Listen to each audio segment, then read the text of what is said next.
안녕하십니까. 안식일학교 교과방송의 김주성입니다. 안식일학교 교과 제4과 제목은 예수가 메시아이심을 말하는 증인들입니다. 10월 20일 일요일 교과부터 살펴봅니다. 제목은 침례 요한의 증언. 요한복음은 말씀이신 예수 그리스도께서 창조 이전 영원전부터 존재하신 분이라는 선언으로 시작합니다. 그리고 같은 서론부 안에서 침례 요한이 예수님을 위한 증인으로 등장합니다. 예수님의 시대에 유대인들이 기대한 메시아는 두 가지였는데 하나는 제사장 메시아였고 하나는 왕으로서의 메시아였습니다. 요한은 명확하게 설명하기를 침례 요한은 그 두 가지 메시아에 대하여 어느 것도 주장하지 않았다고 합니다. 대신 침례 요한은 참된 메시아의 증인이었습니다. 요한복음 1장 19절로 23절을 읽어보겠습니다. 침례 요한은 자신의 사명과 사역을 어떻게 설명하고 있는지 살펴봅니다. 유대인들이 예루살렘에서 제사장들과 레위인들을 요한에게 보내어 네가 누구냐 물을 때에 요한의 증언이 이러하니라. 요한이 드러내어 말하고 숨기지 아니하니 드러내어 하는 말이 나는 그리스도가 아니라 한데 또 묻되 그러면 누구냐 내가 엘리야냐 이르되 나는 아니라 또 묻되 내가 그 선지자냐 대답하되 아니라 또 말하되 누구냐 우리를 보낸 이들에게 대답하게 하라 너는 내게 대하여 무엇이라 하느냐 이르되 나는 선지자 이사야의 말과 같이 주의 길을 곧게 하라고 광야에서 외치는 자의 소리로라 하니라. 유대 지도자들은 제사장들과 레위인들을 요한에게 보내서 누구냐고 물었습니다. 유대 사회에 메시아에 대한 기대가 높아짐에 따라 침례 요한의 그런 기대에 부응할 어떤 관계가 있는지 명확히 알아낼 필요가 있었기 때문입니다. 침례 요한은 그 기대에 부응할 빛이 아니었습니다. 하지만 그 빛을 증언하고 오실 메시아의 길을 준비하도록 부름받은 증인이었습니다. 그래서 침례 요한은 가장 간결하게 답변했습니다. 나는 그리스도가 아니라. 또한 침례 요한은 물로 침례를 베풀지만 그리스도는 성령으로 침례를 베풀 것이었습니다. 침례 요한은 예수님의 신발끈을 풀기도 감당하지 못한다고 스스로에 대해 이야기했습니다. 그리스도께서 자기보다 앞선 것은 자기보다 먼저 계신 분이기 때문이라고도 했습니다. 예수님은 하나님의 아들이시고 요한은 단지 그분을 가리키고 있을 뿐입니다. 이사야 40장 1절로 5절 그리고 요한복음 1장 23절을 비교해 보면서 침례 요한이 이사야의 구절을 어떻게 인용했는지 비교해 보면 좋겠습니다. 이사야 40장 1절부터 5절까지 먼저 읽겠습니다. 너희 하나님이 이르시되 너희는 위로하라 내 백성을 위로하라. 너희는 예루살렘의 마음에 닿도록 말하며 그것에게 외치라. 그 노역의 때가 끝났고 그 죄악이 사함을 받았느니라. 그의 모든 죄로 말미암아 여호와의 손에서 벌을 배나 받았느니라 할지니라 하시니라. 외치는 자의 소리여 이르되 너희는 광야에서 여호와의 길을 예비하라. 사막에서 우리 하나님의 대로를 평탄하게 하라. 골짜기마다 도두어지며 산마다 언덕마다 낮아지며 고르지 아니한 곳이 평탄하게 되며 험한 곳이 평지가 될 것이요 여호와의 영광이 나타나고 모든 육체가 그것을 함께 보리라. 이는 여호와의 입이 말씀하셨느니라. 요한복음 1장 23절을 이어서 보겠습니다. 이르되 나는 선지자 이사야의 말과 같이 주의 길을 곧게 하라고 광야에서 외치는 자의 소리로라 하니라. 길이 울퉁불퉁하고 돌이 많은 시절에 도로에서 종들은 왕의 길을 예비하라고 보냄을 받아서 길 표면을 평평하게 했습니다. 그리고 급히 굽은 길을 부드럽게 했습니다. 예언을 성취하기 위해서 요한은 사람들의 마음에 예수님을 영접하도록 준비시키고 있었습니다. 10월 21일 월요일 교과 제목은 하나님의 어린 양입니다. 히브리 민족은 메시아를 기다리고 있었습니다. 그들이 기다리던 메시아는 그들을 로마로부터 해방시켜줄 메시아였습니다. 요한복음의 기록 목적은 메시아에 대한 개념을 바로잡는 것입니다. 그래야 백성들이 예수님을 받아들일 수 있기 때문입니다. 예수님이 구약 성경에 예언된 대로 장차 오실 왕이시기 때문입니다. 메시아는 이 땅에서의 정치적 지도자가 아닙니다. 메시아는 구약 성경에 예언된 바를 성취합니다. 세상을 위하여 자기 목숨을 내줌으로 하나님과 백성들 간의 관계를 회복하고 새롭게 합니다. 요한복음 1장 29절로 37절을 보면 침례 요한이 예수님에 관해서 선언하는 내용이 있습니다. 예수님을 묘사하는 내용이 있고 그분의 사명과 정체를 밝히고 있습니다. 읽어보겠습니다. 이튿날 요한이 예수께서 자기에게 나아오심을 보고 이르되 보라 세상 죄를 지고 가는 하나님의 어린 양이로다. 내가 전에 말하기를 내 뒤에 오는 사람이 있는데 나보다 앞선 것은 그가 나보다 먼저 계심이라 한 것이 이 사람을 가리킴이라. 나도 그를 알지 못하였으나 내가 와서 물로 침례를 베푸는 것은 그를 이스라엘에 나타내려 함이라 하니라. 요한이 또 증언하여 이르되 내가 봄에 성령이 비둘기같이 하늘로부터 내려와서 그의 위에 머물렀더라. 나도 그를 알지 못하였으나 나를 보내어 물로 침례를 베풀라 하신 그이가 나에게 말씀하시되 성령이 내려서 누구 위에든지 머무는 것을 보거든 그가 곧 성령으로 침례를 베푸는 이인 줄 알라 하셨기에 내가 보고 그가 하나님의 아들이심을 증언하였노라 하니라. 또 이튿날 요한이 자기 제자 중 두 사람과 함께 섰다가 예수께서 거니심을 보고 말하되 보라 하나님의 어린 양이로다. 두 제자가 그의 말을 듣고 예수를 따르거늘. 예수님에 관해서 침례 요한이 하는 진술에 하나님의 어린 양이라는 진술은 요한복음의 기록 목적을 뒷받침합니다. 메시아의 특징과 사명에 대한 바른 이해를 불러일으키기 때문입니다. 예수님은 참으로 희생제도가 지시하던 예언과 약속과 표상을 성취하십니다. 창세기 3장 15절부터 예언된 그 구원자 약속을 온전히 성취시킵니다. 시대의 소망 136쪽의 글을 보겠습니다. 예수님의 침례 시 요한이 예수를 하나님의 어린 양이라고 가리켰을 때 새로운 빛이 메시아가 하실 일을 밝히 비추었다. 요한의 마음은 그가 도수장으로 끌려가는 어린 양이라는 이사야의 말로 이끌리고 있었다. 다음에 나오는 성경절들이 하나님의 어린 양으로서 예수님의 역할을 어떻게 소개하는지 읽어보겠습니다. 마가복음 10장 45절입니다. 인자가 온 것은 섬김을 받으려 함이 아니라 도리어 섬기려 하고 자기 목숨을 많은 사람의 대속물로 주려 함이니라. 이어서 로마서 5장 6절입니다. 우리가 아직 연약할 때에 기약대로 그리스도께서 경건하지 않은 자를 위하여 죽으셨도다. 비록 침례 요한이 예수님의 사명에 대해서 온전히 다 알지는 못했지만 그래도 확실한 것은 예수님이 메시아이시고 구약의 예언을 성취하실 분이심을 알았습니다. 예수님이 하나님의 어린 양이심을 알았고 메시아이심을 알았던 침례 요한은 자기의 사명을 다 할 수 있었습니다. 교회 증언 8권 333쪽의 글을 읽겠습니다. 하나님을 위한 기별자로서의 그들의 부르심에 성실한 자들은 그들 자신을 위해 영광을 구하지 않을 것이다. 자아에 대한 사랑은 그리스도께 대한 사랑에 삼켜질 것이다. 그들은 침례 요한처럼 보라 세상 죄를 지고 가는 하나님의 어린 양이로다 라고 선포하는 것이 그들의 사업임을 인정할 것이다. 그들은 예수님을 높이게 될 것이다. 그리하면 그분과 함께 인간도 높여질 것이다. 10월 22일 화요일 교과 제목은 요한의 두 제자입니다. 침례 요한의 두 제자가 예수님이 가까이 오실 때 있었습니다. 침례 요한이 보라 하나님의 어린 양이로다 할 때 그 두 제자가 들었습니다. 두 제자는 침례 요한이 하는 예수님에 대한 기별을 들었습니다. 예수님은 구약 성경의 예언을 성취하러 오시는 메시아였습니다. 제자들은 요한을 떠나 예수님을 따르기 시작합니다. 예수님이 침례 요한보다 위대한 분이고 요한의 기별이 가리키던 분이 예수님이심을 깨달았기 때문입니다. 요한복음 1장 35절부터 39절을 봅니다. 이 두 제자가 예수님에 관한 요한의 증언을 듣고 어떻게 했는지 보겠습니다. 또 이튿날 요한이 자기 제자 중 두 사람과 함께 섰다가 예수께서 거니심을 보고 말하되 보라 하나님의 어린 양이로다. 두 제자가 그의 말을 듣고 예수를 따르거늘 예수께서 돌이켜 그 따르는 것을 보시고 물어 이르시되 무엇을 구하느냐 이르되 랍비여 어디 계시오니이까 하니 랍비는 번역하면 선생이라. 예수께서 이르시되 와서 보라. 그러므로 그들이 가서 계신 데를 보고 그날 함께 거하니 때가 10시쯤 되었더라. 두 제자는 예수님과 함께 있기를 바라는 마음으로 예수님과 하루를 보냈습니다. 그때 그들은 얼마나 놀라운 일들을 듣고 경험했는지 모릅니다. 굉장한 일들이었습니다. 왜냐하면 머지않아 그들의 경험을 다른 사람들에게 말하고 싶어졌기 때문입니다.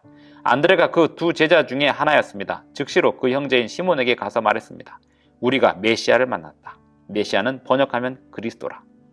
안드레가 자기 형제를 예수님께 데려왔을 때 예수님은 즉시로 그를 안다고 하셨습니다. 내가 요한의 아들 시몬이니 장차 게바라 하리라 라고 요한복음 1장 42절에 말씀하셨습니다. 예수님은 베드로를 이미 아셨습니다. 예수님이 사람을 아신다는 것은 요한복음의 중요한 주제이기도 합니다. 예를 들면 요한복음 2장 24절 25절을 보겠습니다. 예수는 그의 몸을 그들에게 의탁하지 아니하셨으니 이는 친히 모든 사람을 아심이요 또 사람에 대하여 누구의 증언도 받으실 필요가 없었으니 이는 그가 친히 사람의 속에 있는 것을 아셨음이니라. 시대의 소망 139쪽의 글을 읽어보겠습니다. 요한과 안드레가 제사장들과 관원들의 불신의 정신을 갖고 있었더라면 예수의 발 아래서 배우는 자들이 될 수 없었을 것이다. 그들은 예수의 말씀을 판단하는 비평가로서 그에게 나왔을 것이다. 많은 사람이 그렇게 함으로 가장 귀한 기회의 문을 닫아버린다. 그러나 이 첫 제자들은 그렇게 하지 않았다. 그들은 침례 요한이 전도할 때 성령의 부르심에 반응하였다. 그들은 이제 하늘 교사의 음성을 알아보았다. 그들에게 예수의 말씀은 신선함과 진리와 아름다움으로 가득 차 있었다. 하늘의 조명이 구약 성경의 교훈을 비추었다. 진리의 다방면의 주제들이 새로운 빛 속에서 솟아올랐다. 요한복음 전체에서 강조되는 것은 예수님이 누구이신지에 대한 빛을 밝히는 것입니다. 그렇게 함으로 이 복음이 온 세상에 전파되게 하기 위함입니다. 이어서 시대의 소망 141쪽의 글을 보겠습니다. 그리스도의 교회의 기초는 요한, 안드레, 시몬 그리고 빌립과 나다나엘을 부름으로 시작되었다. 침례 요한은 자기 제자 중 2명을 그리스도께로 인도하였다.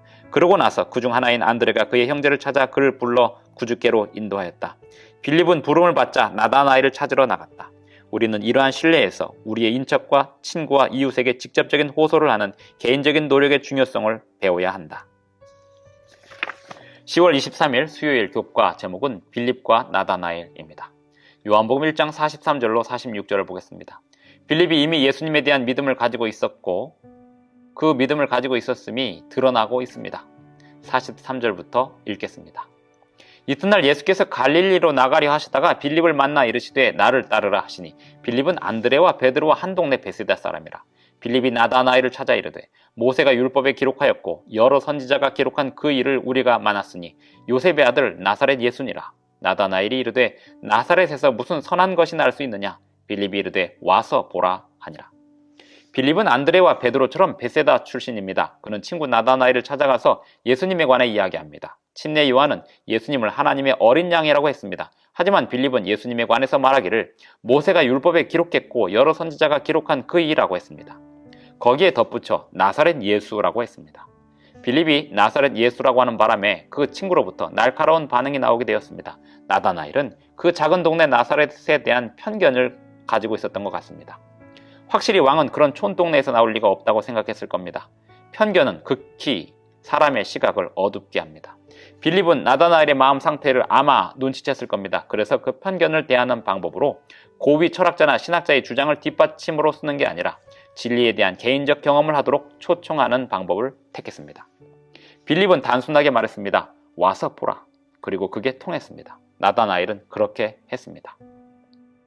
요한복음 1장 47절로 51절을 보면 예수님이 나다나엘이 뭐하고 있었는지 안다는 것을 어떻게 말씀하셨는지 그리고 나다나엘이 어떻게 반응했는지가 나옵니다. 읽어보겠습니다. 예수께서 나다나엘이 자기에게 오는 것을 보시고 그를 가리켜 이르시되 보라 이는 참으로 이스라엘 사람이라 그 속에 간사한 것이 없도다. 나다나엘이 이르되 어떻게 나를 아시나이까? 예수께서 대답하여 이르시되 빌립이 너를 부르기 전에 내가 무화과 나무 아래에 있을 때에 보았노라. 나다나엘이 대답하되 라삐여 당신은 하나님의 아들이시요 당신은 이스라엘의 임금이로소이다.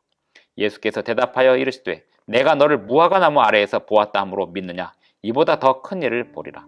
또 이르시되 진실로 진실로 너희에게 이르노니 하늘이 열리고 하나님의 사자들이 인자 위에 오르락 내리락 하는 것을 보리라 하시니라.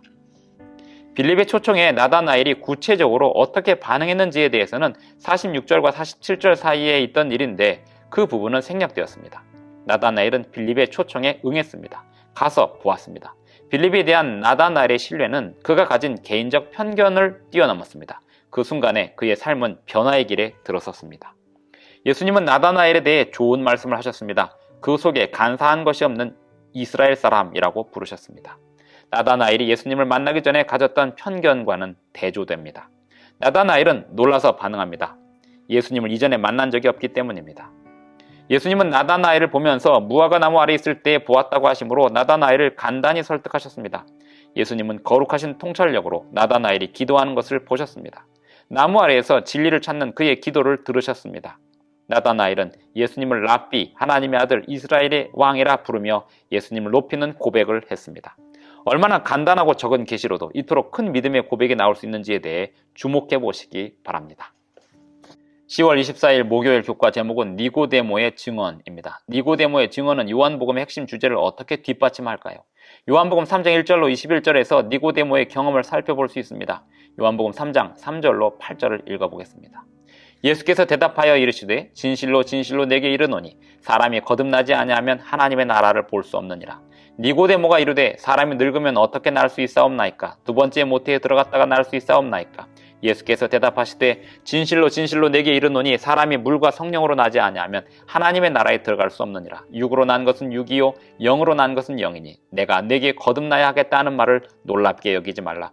바람이 임으로 불매 내가 그 소리는 들어도 어디서 와서 어디로 가는지 알지 못하나니 성령으로 난 사람도 다 그러하니라. 니고데모는 이스라엘에서 존경받는 교사였습니다. 부유한 사내들인 회원이었습니다.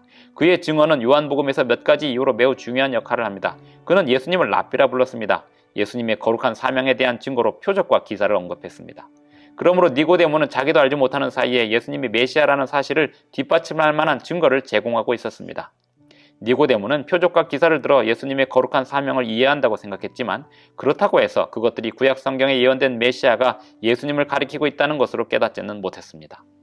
그래서 약간의 의구심을 가지고 예수님께 나왔습니다. 예수님을 아직 그리스도라고 인식하지는 못하고 있었기 때문입니다. 예수님은 니고데모에 대해서 그 마음을 이미 알고 계셨다고 나타내고 있습니다. 예수님은 모든 사람의 마음을 다 아십니다. 니고데모에 대한 예수님의 첫 반응은 어쩌면 퉁명스럽게 느껴졌을지도 모릅니다. 하지만 예수님은 핵심 주제로 들어가셨습니다. 유대인들이 이방인들에 대하여 그들이 회개해야 한다고 생각하고 있지만 사실은 선택받은 백성이라고 자부하는 자기들 자신이 회개해야 한다는 사실을 깨닫지 못하고 있었습니다. 아무도 구원받은 채 태어나지 않습니다. 국적이나 교회, 그리고 자라온 배경이 자기들을 구원하지 못합니다. 당연히 유대인들은 놀라운 유산을 받았습니다. 아브라함이 그들의 조상이었습니다. 그들이 받은 것은 확실히 놀라운 장점이 많습니다. 하지만 그 자체로는 충분할 수 없습니다. 예수님은 니고데모에게 이스라엘의 교사나 지도자가 생각할 수 없는 것을 말씀하셨는데 위로부터 다시 태어나야 한다는 것이었습니다. 예수님은 니고데모에게 그 자신의 영적 무지를 깨우치셨습니다. 너는 이스라엘의 선생으로서 이러한 것들을 알지 못하느냐 하셨습니다. 존경받던 교사인 너가 이것을 알지 못하느냐 하신 것입니다. 이 책망은 충격적이었을 겁니다. 예수님에 대해 어떤 의문이 들었든지 간에 나중에 니고데모는 예수님의 제자들의 편에 서게 되었습니다. 시대의 소망 177쪽의 글을 봅니다. 주께서 승천하신 후 제자들이 핍박을 받아 흩어졌을 때 니고데모는 담대하게 전면에 나섰다. 위기의 때에 그토록 조심스럽고 의심이 많던 그가 바위처럼 굳세게 서서 제자들의 믿음을 격려하고 복음 사업을 진척시키기 위하여 재물을 공급하였다. 그는 전에 자기에게 경의를 표하던 자들에게 조롱과 박해를 받았다. 그는 이 세상의 재물에는 가난하게 되었으나 예수와 회개나던 날 밤에 시작되었던 그 믿음에 서서 흔들리지 않았다. 이번 과에서 우리는 예수님에 대한 증언들을 살펴보았습니다. 우리는 이 세상을 향하여 예수님을 위한 증인이 맞습니까? 예수님을 위한 증인으로서 살아가고 있습니까?